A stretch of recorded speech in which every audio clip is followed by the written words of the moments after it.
સાધુ બાબાએ મને નશીલું દૂધ પાયું અને તેની બે સેવિકાએ મારા આખા શરીર ઉપર સુગંધિત તેલની માલિશ કરી. પછી બાબાજી બોલ્યા કે હવે મારે તારી અંદરનો કચરો સાફ કરવો પડશે. તેણે તેની ધોતી ઉતારીને દોરી ઉપર લટકાવી દીધી. તેનો ચીપિયો જોઈને મને ખૂબ જ ડર લાગ્યો અને પછી મારી સાડીને દૂર ફેંકીને બાબાજી ચીપિયો લઈને મારી નજીક આવ્યા. મિત્રો, મારું નામ મોના છે અને હું 32 વર્ષની મહિલા છું. મારા લગ્ન થઈ ગયેલા છે. મારા પરિવારમાં મારા પતિ, જેનું નામ નીરજ છે, અને મારી છોકરી મેઘા અને મોક્ષિતા, એટલા લોકો રહીએ છીએ. મારા લગ્નને 13 વર્ષ થઈ ગયા છે. મારો પરિવાર સામાન્ય મિડલ ક્લાસ પરિવાર છે. મારા પતિ એક પ્રાઇવેટ કંપનીની અંદર નોકરી કરતા હતા, પરંતુ થોડા સમયમાં નોકરીમાંથી રજા આપી દેવામાં આવી. મારા પતિ અત્યારે કામ ગોતી રહ્યા હતા, પણ કોઈ કામ મળતું નહોતું. તેણે ઘણી જગ્યાએ ટ્રાય કરી, પણ કોઈ જગ્યાએ સફળતા ન મળી. એટલા માટે અમારા ઘરે અવારનવાર ઝઘડા શરૂ થઈ ગયા. ઘરમાં પૈસાની ખૂબ જ તંગી હતી. આમ તો મિત્રો, હું જોવામાં ખૂબ જ સુંદર હતી. જે કોઈ મને જોઈ લે તેનું દિલ મારી ઉપર આવી જતું.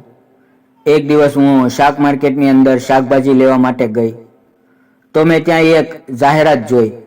તે કોઈ સાધુ બાબાના નામથી હતી. લોકો કહેતા હતા કે આ સાધુ બાબા બધી સમસ્યાનું નિવારણ કરે છે. મેં ઘરે જઈને મારા પતિને સાધુ બાબા વિશે વાત કરી. મારા પતિ આ બધી વાતોમાં વિશ્વાસ નહોતા કરતા. તેણે મને કહ્યું, તારે જવું હોય તો જા, પણ મને આની અંદર વિશ્વાસ નથી અને હું તને ના પણ નથી પાડતો. હવે ઘરની હાલત ખૂબ જ ખરાબ હતી, એટલે હું ત્યાં જવા માંગતી હતી. મને આશા હતી કે તે સાધુ બાબા અમારા ઘરની તકલીફ દૂર કરશે. બીજે દિવસે સવારે સ્નાન કરીને અને સુંદર મજાની સાડી પહેરીને હું સાધુ બાબાના આશ્રમે ગઈ. તે બાબા જોવામાં 45 થી 50 વર્ષના લાગી રહ્યા હતા. તેની આજુબાજુ ઘણા બધા ભક્તો બેઠા હતા. બાબાની બંને બાજુ બે છોકરીઓ, તેની ઉંમર લગભગ 25 વર્ષની હશે, તે ગુલાબી સાડી પહેરીને ઊભી હતી. બાબા ભગવાન અને વિચિત્ર શક્તિની વાતો કરી રહ્યા હતા. હું પણ શાંતિથી બેસીને સાંભળવા લાગી. અને જ્યારે સત્સંગ પૂરો થયો ત્યારે બધા એક પછી એક તે બાબાને મળવા જવા લાગ્યા. અને જ્યારે હું તેની પાસે પહોંચી ત્યારે સાધુ બાબાએ મને હસતા હસતા આશીર્વાદ આપ્યા અને બોલ્યા, દીકરી, તારા માથા ઉપરની રેખા બતાવે છે કે તું ખૂબ જ મુશ્કેલીથી પસાર થઈ રહી છે. મને જણાવ, તને શું તકલીફ છે? હું આજે તારા બધા કષ્ટ દૂર કરી દઈશ અને તારું કલ્યાણ કરીશ. હું કંઈ બોલું તે પહેલા બાબાએ કહ્યું કે તું સેવિકા સાથે જા અને થોડી રાહ જો. હું બાજુમાં બેસીને તેની રાહ જોઈ રહી હતી. બધા ભક્તો બાબાના દર્શન કરીને જતા રહ્યા. એટલે બાબાએ મને તેની પાસે બોલાવી. બાબાની સાથે તેની સેવિકાઓ પણ હતી અને એક શિષ્ય પણ હતો. તેણે ધોતી પહેરેલી હતી. બાબાએ મને તેની સામે બેસાડી અને પૂજા કરવા લાગ્યા. તે મંત્ર જાપ કરી રહ્યા હતા અને તેની સેવિકા પાછળ દીવો લઈને ઊભી હતી. સાધુ બાબાની આંખો બંધ હતી. તે તેના હોઠ હલાવી રહ્યા હતા. એવું લાગતું હતું કે તે મનમાં ને મનમાં મંત્ર જાપ કરી રહ્યા છે. પછી સાધુ બાબા અને મારી સામે એક નજરે જોઈ રહ્યા અને ધીમે ધીમે બોલ્યા, જેનો ડર હતો તે જ થયું. દીકરી, તારી જન્મ કુંડળીમાં દોષ છે અને એટલા માટે તમારા પરિવારમાં વિકાસને લઈને અડચણ આવી રહી છે. તેની માટે યજ્ઞ કરવો પડશે અને પૂજા કરવી પડશે. બાબાની વાત સાંભળીને હું ગભરાઈ ગઈ. મેં તેની સામે હાથ જોડ્યાને કહ્યું, બાબા, હું બધું કરવા માટે તૈયાર છું. ત્યારે બાબાએ કહ્યું, આવતીકાલે તું સ્નાન કરીને નવા વસ્ત્ર પહેરીને અને માથા ઉપર સિંદૂર અને મંગલસૂત્ર પહેર્યા વગર આવજે. આવતીકાલે સવારે 10 વાગે આપણે પૂજા શરૂ કરીશું. અને એક વાત યાદ રાખજે, આ પૂજા વિશે કોઈને બતાવવાનું નથી, નહીતર વિઘન આવશે. મેં બાબાના આશીર્વાદ લીધા અને ત્યાંથી ઘરે આવી ગઈ. આખી રાત હું સૂવા ન પામી અને હું વિચારતી રહી કે મારી કુંડળીમાં એવો તો કેવો દોષ હશે જેને લીધે મારા ઘર ઉપર મુસીબત આવી ગઈ, અને હવે આ મારે સુધારવી જ પડશે.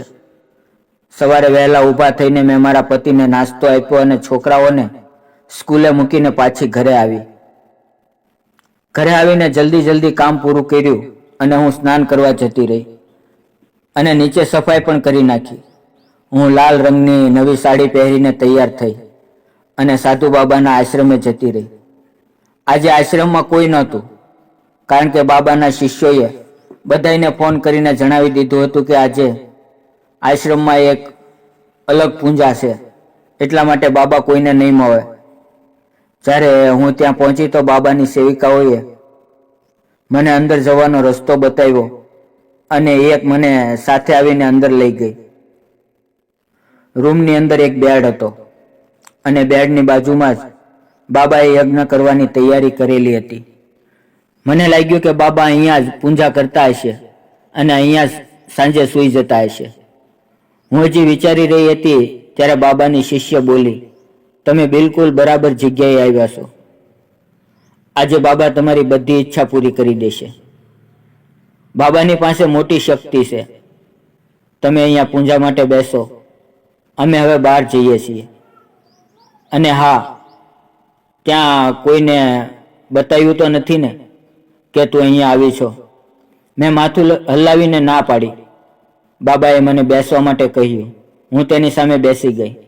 બાબા મંત્ર બોલીને આગની અંદર ઘી નાખી રહ્યા હતા. થોડી વાર આમ જ ચાલ્યું, જ્યારે એક સેવિકા બહારથી દૂધનો ગ્લાસ લઈને આવી અને દૂધનો ગ્લાસ બાબાજીને આપ્યો. બાબાજીએ દૂધ થોડુંક આગમાં નાખ્યું અને વધેલું દૂધ મંત્ર બોલીને મને પીવા માટે કહ્યું.